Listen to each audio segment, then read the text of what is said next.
Seringkali kita mendengar orang berkata, "Ah, saya malas ikut campur urusan politik. Politik itu kotor." Atau, "Siapapun presiden atau bupatinya, hidup saya begini-begini saja." Pernyataan ini, meski terdengar sederhana, adalah awal dari bencana besar dalam kehidupan berbangsa. Politik bukanlah sekedar perebutan kursi kekuasaan. Politik adalah tentang harga beras yang kita beli, biaya sekolah anak-anak kita, kondisi jalan raya yang kita lewati setiap hari, hingga kemudahan kita mendapatkan layanan kesehatan saat sakit. Mengapa kita harus melek politik? Melek politik bukan berarti harus menjadi politisi. Melek politik artinya peduli dan kritis. Seorang penyair Jerman, Bertolt Brecht, pernah berkata bahwa buta yang terburuk adalah buta politik. Mengapa?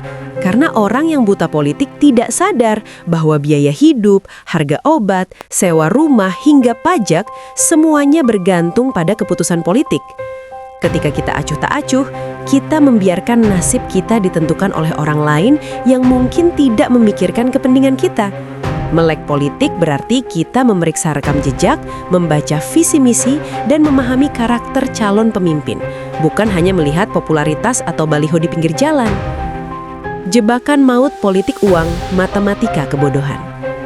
Tantangan terbesar demokrasi kita hari ini adalah politik uang, atau yang sering kita kenal dengan serangan fajar.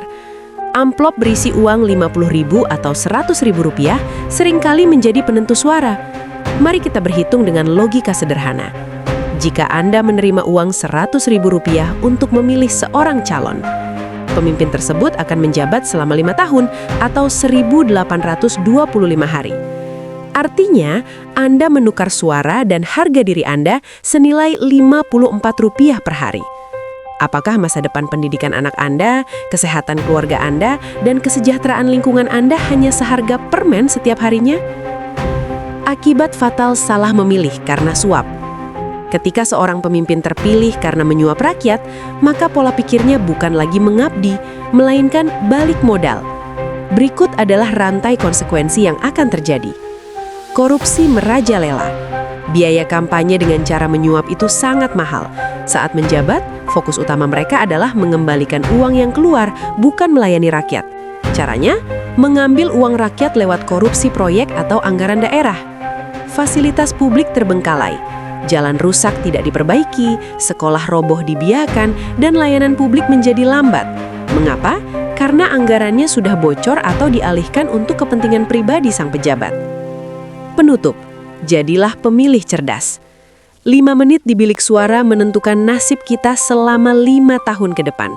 Jangan gadaikan masa depan hanya demi keuntungan sesaat yang habis dalam sekejap.